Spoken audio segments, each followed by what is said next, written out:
April 1944. Somewhere in the English countryside, morning fog drifts through the open hangars of a U.S. Army Air Forces depot. Inside, the air smells of oil, metal, and coffee. The ground trembles faintly as another B-24 Liberator rolls off the line.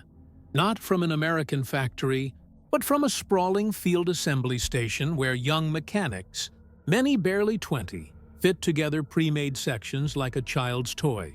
Fuselage, wings, tail, bolted, wired, painted, all within days.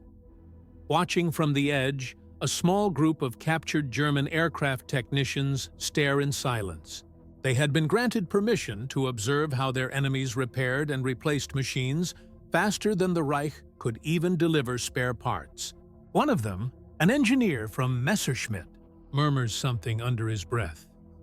Disbelief that airplanes, complex as living creatures, could be built by men who'd never trained as master craftsmen. To them, this place is impossible. A factory without craftsmen, a war machine running on ordinary hands and endless steel. The rhythmic clatter of rivet guns echoes beyond the walls, a sound not of industry alone, but of an entire nation outproducing an empire. When Franklin D. Roosevelt spoke in December 1940 of the United States as the arsenal of democracy, the phrase was not merely political poetry, it was a blueprint. America had not yet entered the war, but its factories were already being reimagined as weapons of endurance. The coming conflict would not only test armies, it would test production lines, logistics, and the capacity of nations to turn resources into motion. At the heart of this transformation stood an idea both simple and radical: mass modularity. Instead of building aircraft like handcrafted sculptures, America would build them like automobiles. Each plane would no longer be a singular creation, but a sum of standardized parts that could be built, replaced, and repaired anywhere in the world. It was a gamble on scale, and one no other nation, not even industrial Germany, dared to attempt. By 1941, as Europe burned and Britain gasped for survival, American industry was accelerating. Ford Motor Company's engineers were already drafting plans for a single factory capable of producing one heavy bomber per hour, the Willow Run plant in Michigan. Charles Cast Iron Charlie Sorensen, Henry Ford's production genius, envisioned the aircraft assembly line as an evolution of the Model T's spirit. Uniform components, rapid flow, and human redundancy replaced by mechanical certainty. When the first B-24 Liberators rolled off Willow Run's mile-long line, the world saw something new: war as an industrial organism. Every bolt, bracket, and cable arrived prefabricated from subcontractors across the nation. One company forged landing gear in Ohio, another wired instrument panels in California, and women working in converted textile mills riveted nose sections before shipping them by rail to the final assembly point. Each part fit perfectly, proof that the American obsession with interchangeability, born from decades of consumer manufacturing, had evolved into a strategic weapon. The United States did not simply make more planes, it made them differently. German aircraft production still resembled a guild system, centered around skilled craftsmen, small subcontractors, and regional assembly.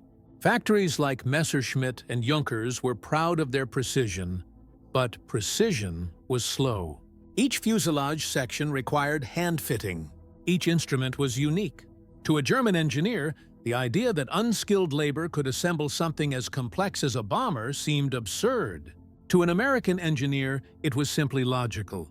The numbers told the story. By the end of 1942, U.S. aircraft production had reached over 47,000 units. By 1944, that figure would surpass 96,000. Germany, strained by bombing and material shortages, managed barely a third of that, despite conscripting its finest engineers and expanding labor to its limits. But behind these numbers was something more profound: philosophy. German industry viewed the machine as an extension of craftsmanship. a reflection of skill and mastery. American industry viewed it as an extension of the system, a reflection of process and repeatability. One worshipped the artisan, the other worshipped the line. The result was a clash of industrial civilizations as stark as the battlefields themselves.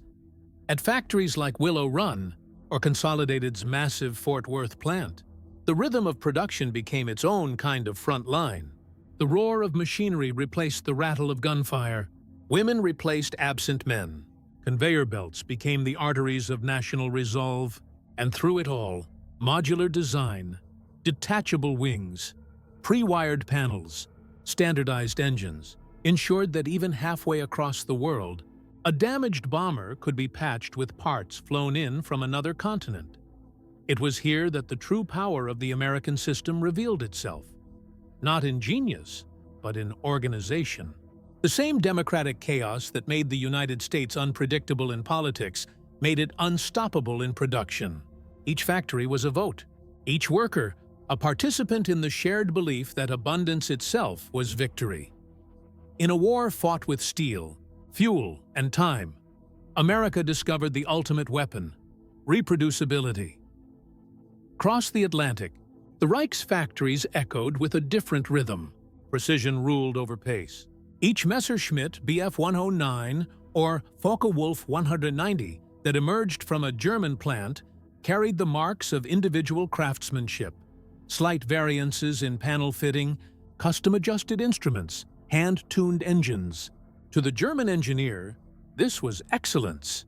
To the American observer, it was inefficiency disguised as pride.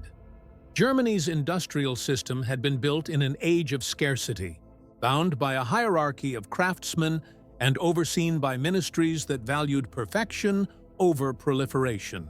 The Luftwaffe's supply lines depended on small firms, many operating in secrecy or isolation, each producing unique components that could not be swapped across models.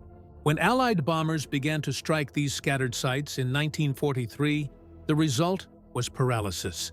A single destroyed ball-bearing plant in Schweinfurt could cripple fighter production for months.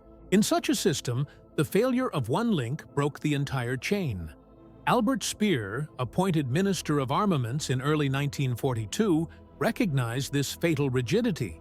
A trained architect with an eye for systems, Speer sought to streamline production, consolidating factories, enforcing standardization, and pushing toward the kind of modular efficiency that had become second nature to Detroit.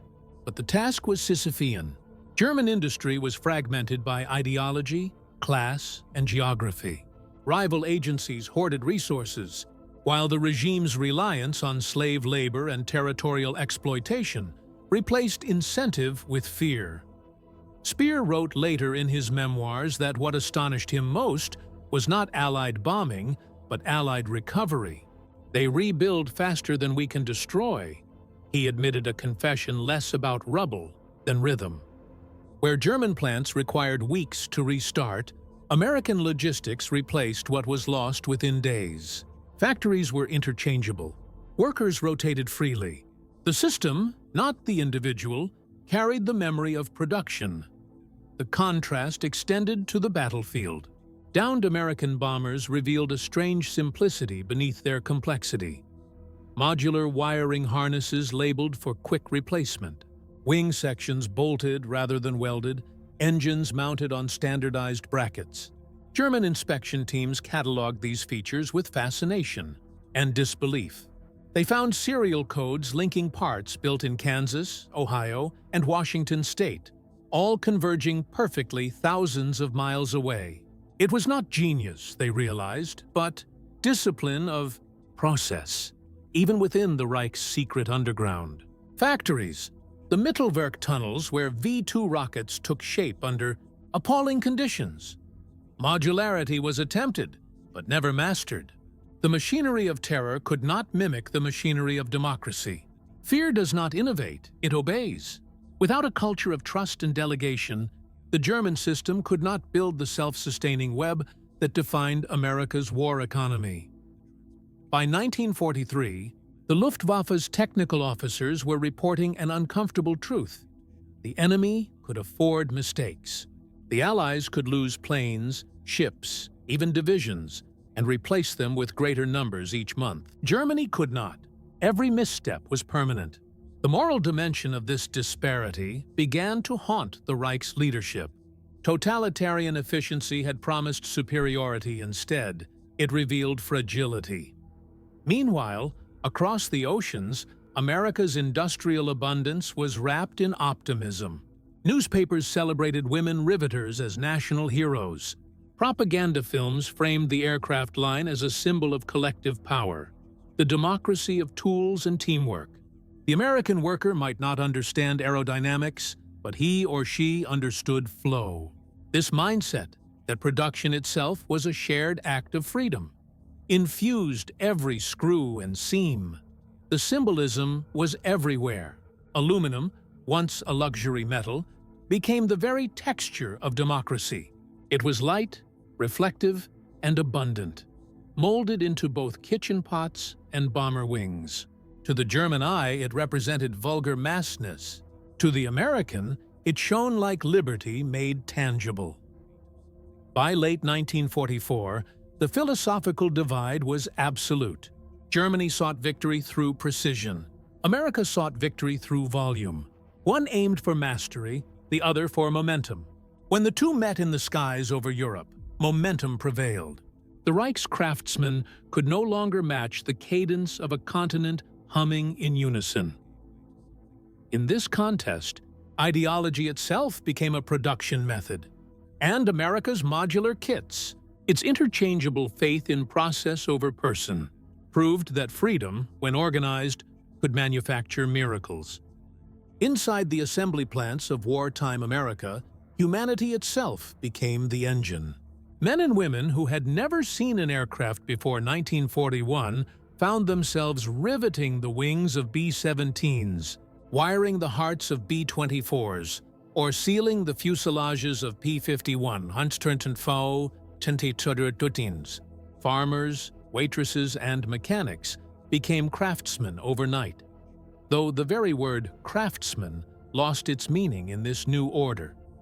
Every gesture was simplified, every motion timed. The rhythm of the line replaced the rhythm of skill.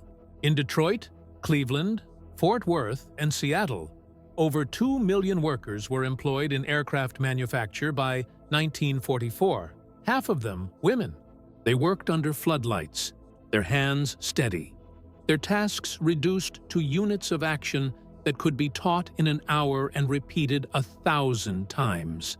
It was not art, it was tempo, yet the emotional core was far from mechanical. These were people building wings for brothers, sons, and neighbors.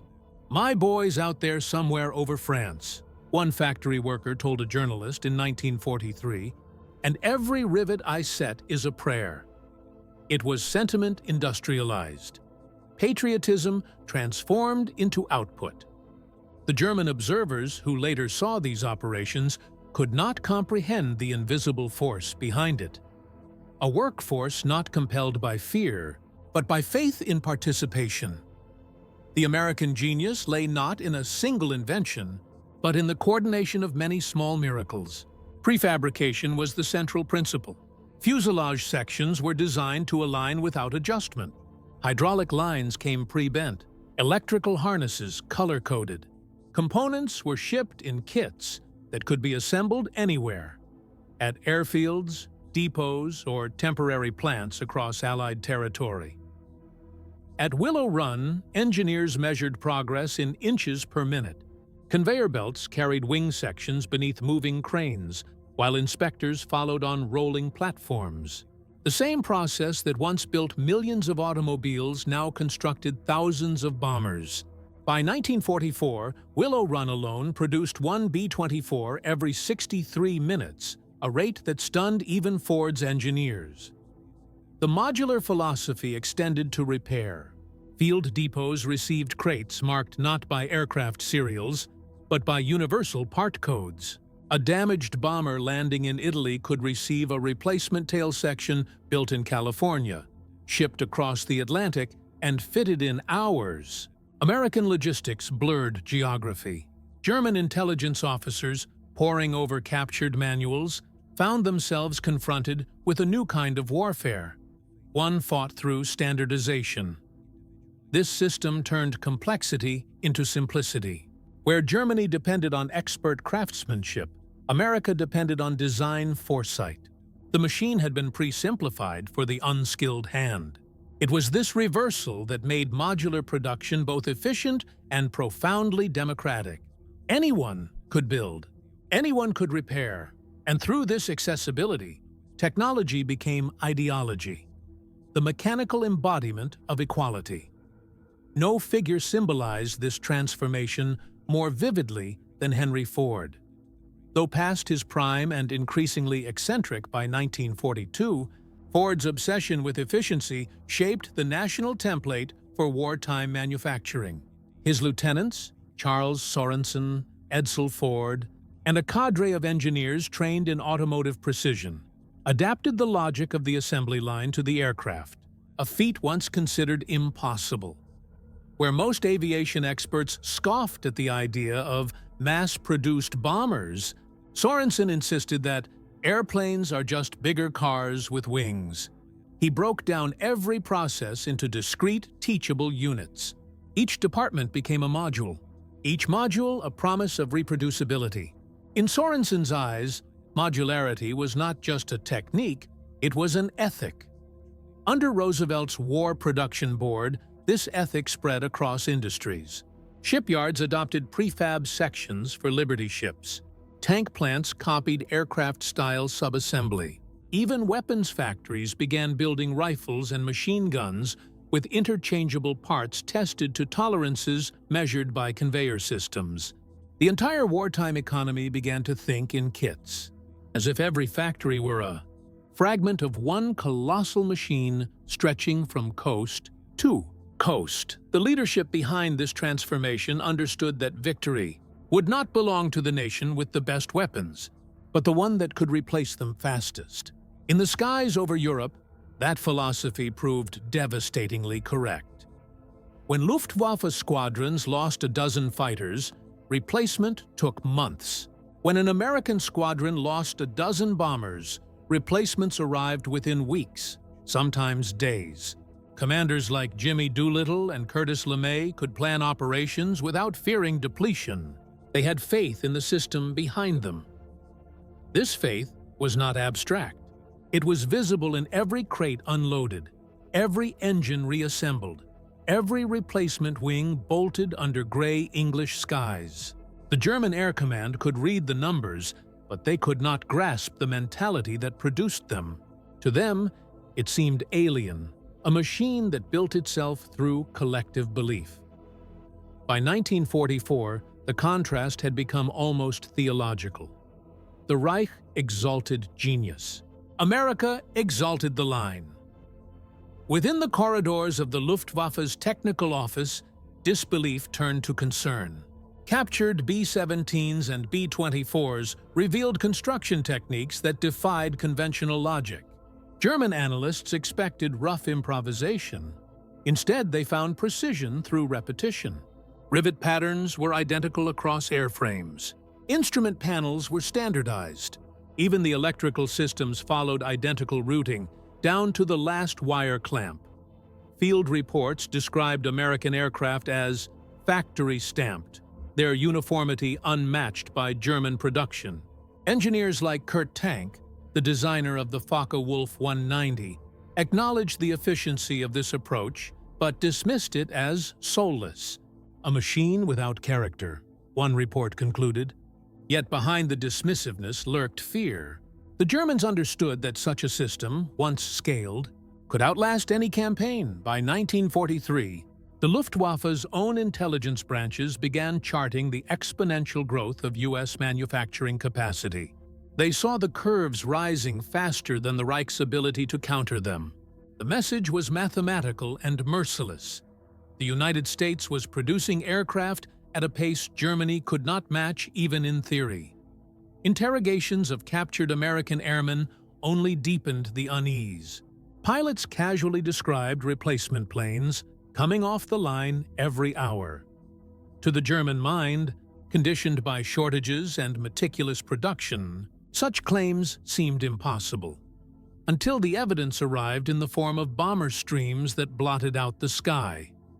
The realization hit hardest after 1944, when the Allies gained total air superiority. The Luftwaffe had been designed to win quick wars through technical brilliance. It now faced an enemy capable of infinite substitution. German engineers began referring to American logistics as Materialkrieg, the material war, a conflict no longer defined by strategy but by supply. They were watching an industrial democracy function as a weaponized ecosystem. To the men who studied the wreckage, one material stood out: aluminum. It gleamed in every twisted wing, every shattered engine cowling. Light, reflective, and strangely beautiful even in ruin, aluminum became the symbol of America's industrial faith. Where Germany treasured steel, heavy, enduring, martial, America embraced a metal of abundance, a metal that promised flight and flexibility. Aluminum carried meaning beyond physics. It represented a nation that could melt down its kitchenware for bombers, yet still have enough left to make toasters. In propaganda films, the silvery sheets were shown rolling off presses like waves of prosperity.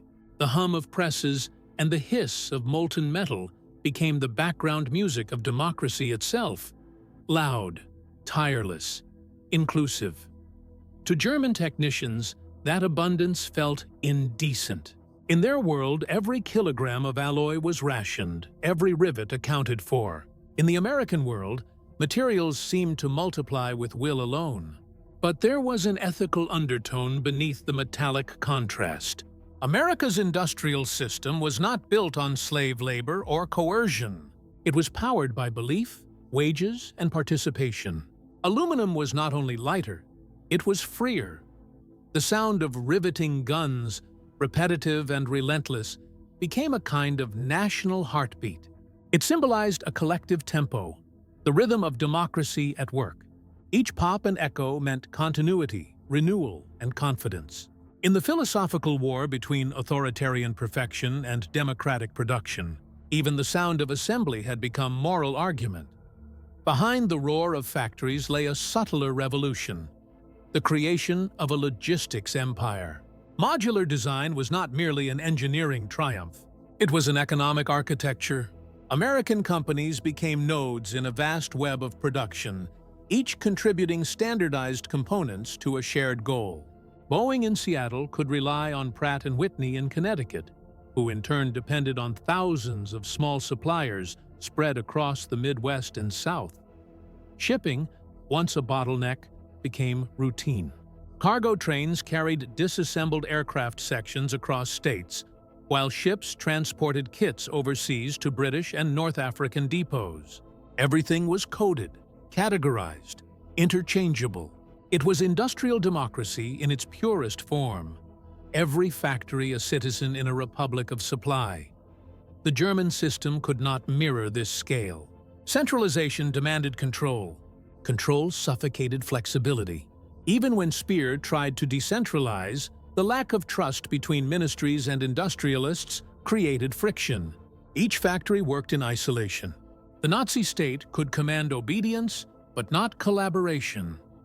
American capitalism, paradoxically, achieved coordination through freedom. Competition bred innovation. Contracts bred speed. The more independent the contractor, the faster the line moved. The same principles that had once built refrigerators and automobiles now built bombers and fighters. This flexibility had global consequences.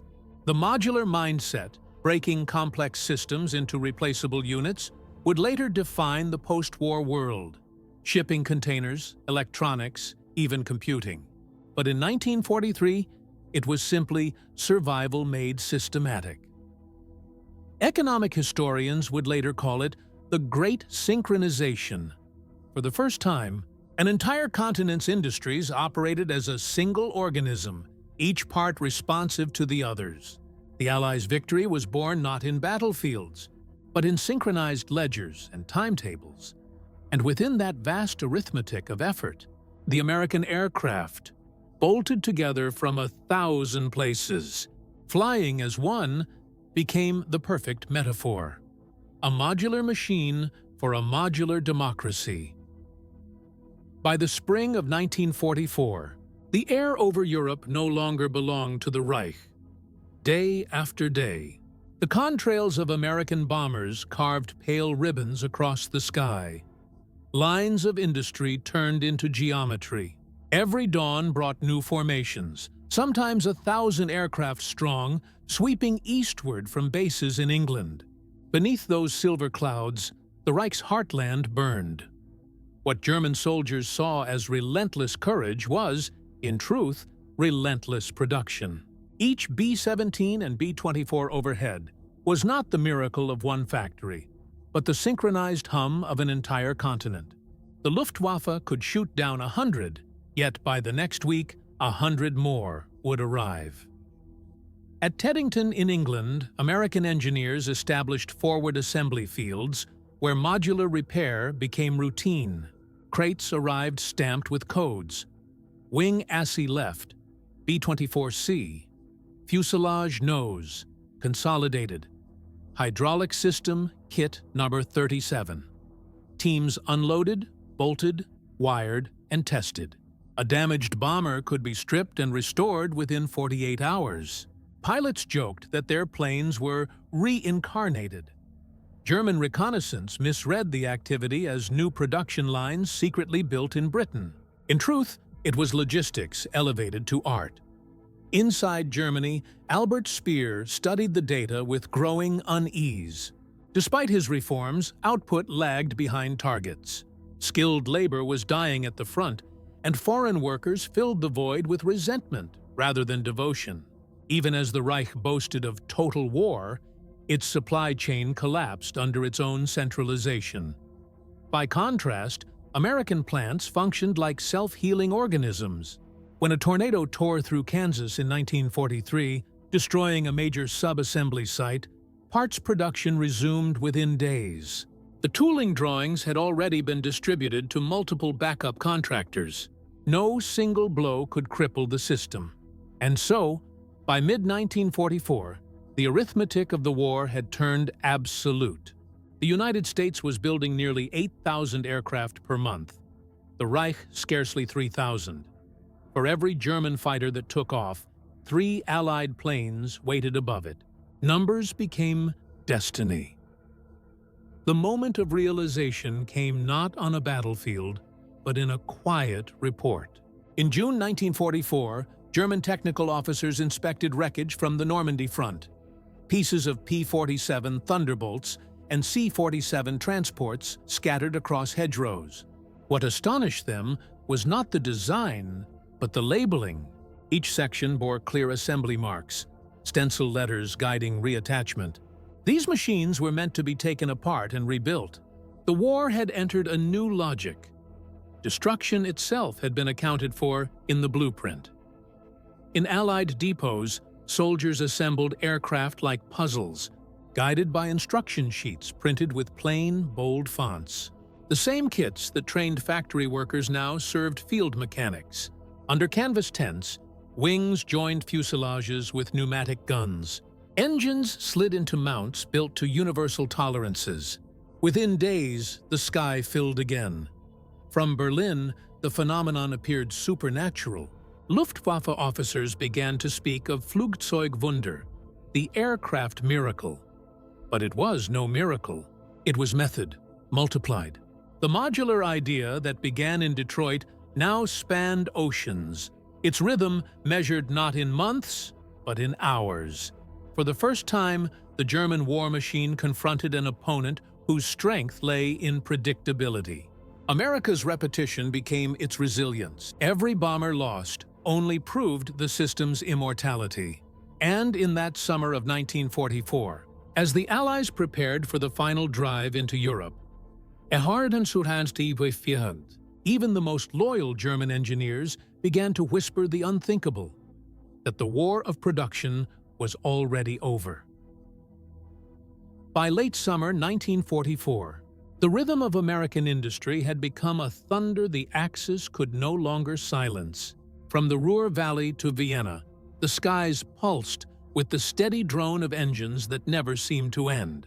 Civilians began to call it der ewige Himmel, the eternal sky, an unbroken procession of aluminum shadows that mirrored their own exhaustion. Inside the Ministry of Armaments, Albert Speer faced figures that defied belief. The United States, with its allies, was outproducing Germany in aircraft by a ratio of 4-to-1. The Reich had lost more than 30% of its experienced machinists to the front. Even with every slave labor camp operating at capacity, even with factories buried deep underground, the supply of precision components lagged far behind need. Each new fighter built was already too late. Speer toured the shattered remnants of the Messerschmitt works at Regensburg. Roofs gone, cranes twisted, assembly jigs buried under rubble. Yet his engineers spoke not of despair, but of awe at the enemy's resilience. Reports from the front confirmed it. Damaged American bombers were being salvaged and reassembled in the field faster than Germany could deliver replacements for its own air force.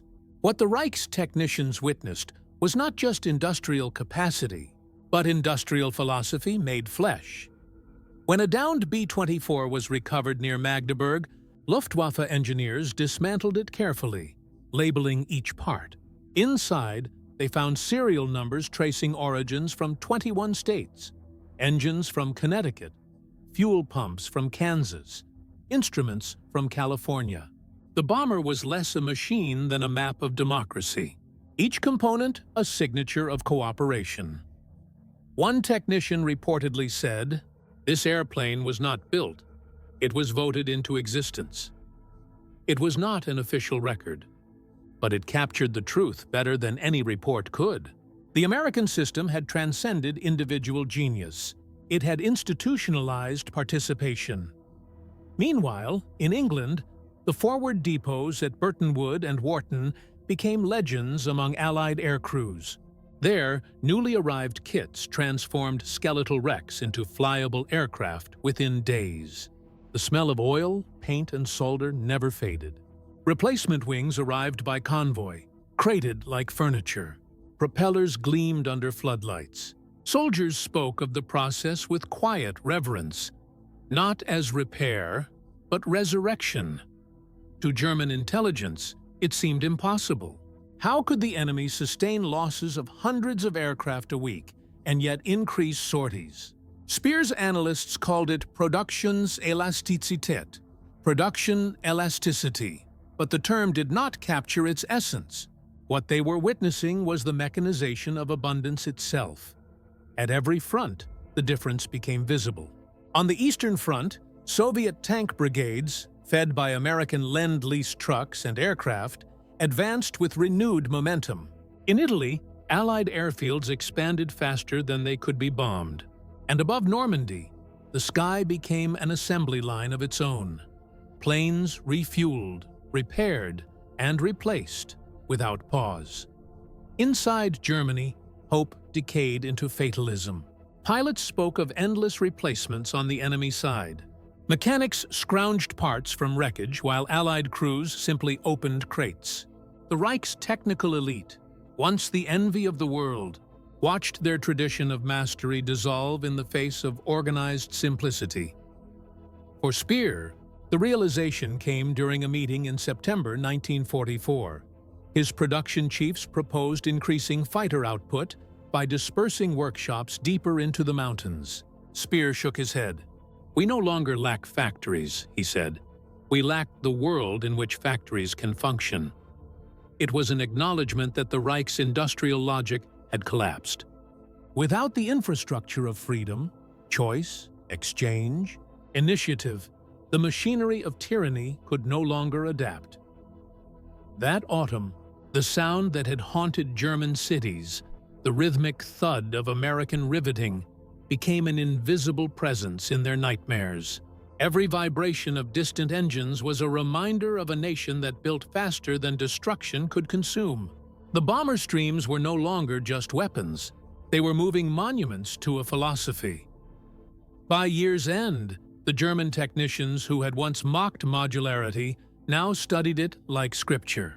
In underground shelters, engineers drafted desperate plans to copy the concept.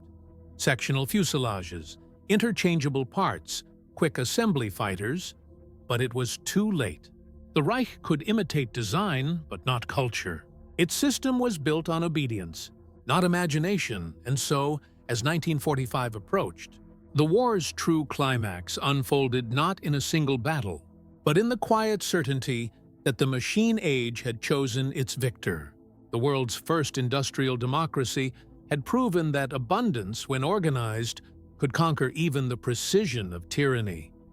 The sound of riveting echoed across oceans, the hum of engines across continents. The assembly line had become the pulse of modern freedom. When the war ended in 1945, silence descended over the assembly lines. The hangars that had once roared with pneumatic guns and conveyor belts now stood still, their echo replaced by the faint smell of oil and dust. Yet, even in stillness, they carried the memory of motion, the rhythm that had defeated empires. In Germany, the surviving engineers walked among the ruins of their factories and tried to understand what had gone wrong. For years, they had believed in mastery, that precision and discipline were enough to triumph. But what they had witnessed from America was something beyond engineering. It was systems thinking, a philosophy that replaced individual skill with collective synchronization. Captured Allied technical teams, the T-forces, began touring the wrecked German plants in 1945, and in a strange symmetry, German engineers toured theirs in return. At places like Willow Run, Long Beach, and Seattle, they studied the American methods that had overwhelmed them. They found no miracle machine, no secret alloy, only planning, process, and a near-religious belief in interchangeability. It was humbling. "We admired their chaos," one German technician later wrote. It worked because everyone trusted the system more than themselves. This, they realized, had been the true revolution, a society that built trust into its machines. In America, conversion to peacetime production was almost effortless. The same lines that had built bombers now built automobiles, refrigerators, and farm machinery. The transition from war to prosperity happened with startling speed. The modular philosophy, perfected in war, became the economic foundation of peace. Factories once devoted to destruction now manufactured abundance. Women who had riveted wings returned to civilian life, carrying a new sense of independence. The skills of the line, repetition, precision, cooperation, flowed naturally into consumer industry. Every appliance, every car, every home in post-war America bore the unseen legacy of wartime modularity. Meanwhile, in occupied Germany and Japan, American engineers and economists began teaching the very system that had defeated them.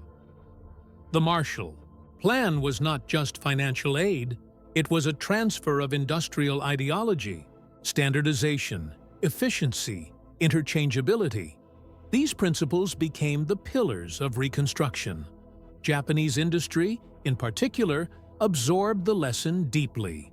Companies like Toyota studied American production, blending modularity with their own culture of refinement. Within decades, they would perfect it, turning the philosophy of kits into the modern idea of lean manufacturing. What began as an American wartime necessity became a global doctrine of production. In this transformation lay a subtle irony. The same modular kits that once symbolized American power would later be copied, refined, and re-exported across the world. But in 1945, that future was still invisible. What mattered then was survival and understanding. For the German engineers, who had once stared in disbelief at American assembly lines, the memory remained indelible. They had seen what abundance could look like when organized with purpose. They had seen ordinary workers achieve what their most skilled artisans could not. And as the world rebuilt, one truth became clear. Victory in the 20th century would no longer depend on genius alone, but on systems that allowed ordinary people to create extraordinary things together. By the late 1940s, the hum of wartime industry had transformed into the quiet pulse of peace. America's cities glowed at night with the same electricity that had once lit factory floors. The sound of rivet guns gave way to the clatter of suburban construction, refrigerators replacing bombers, highways replacing runways. The country that had learned to build in kits now began to live that way.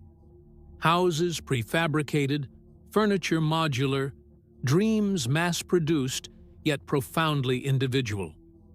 This was more than economics. It was ideology made tangible. The modular kit had become the symbol of a democratic promise, that prosperity, like aircraft parts, could be assembled by anyone, anywhere, if only the system worked. In the wreckage of Europe, this idea took hold as salvation. Germany, under Allied supervision, rebuilt its factories from the ground up. But the old hierarchies of craft and control were gone. In their place came production planning, flowcharts, and assembly line discipline. Young German engineers studied American industrial design as if decoding scripture. Many of them, like the future managers of Volkswagen and Siemens, quietly adopted the modular mindset. They realized that modernity was not the art of perfection, but the mastery of coordination. The same revelation echoed in Japan. Toyota's engineers dissected the Ford and Boeing production methods, translating them into a new language of efficiency. Their eventual just-in-time philosophy was, at its core, the logical heir to America's wartime modularity, the belief that every process could be simplified, standardized, and shared. Back in the United States, veterans returned to find the spirit of the line alive in the civilian economy.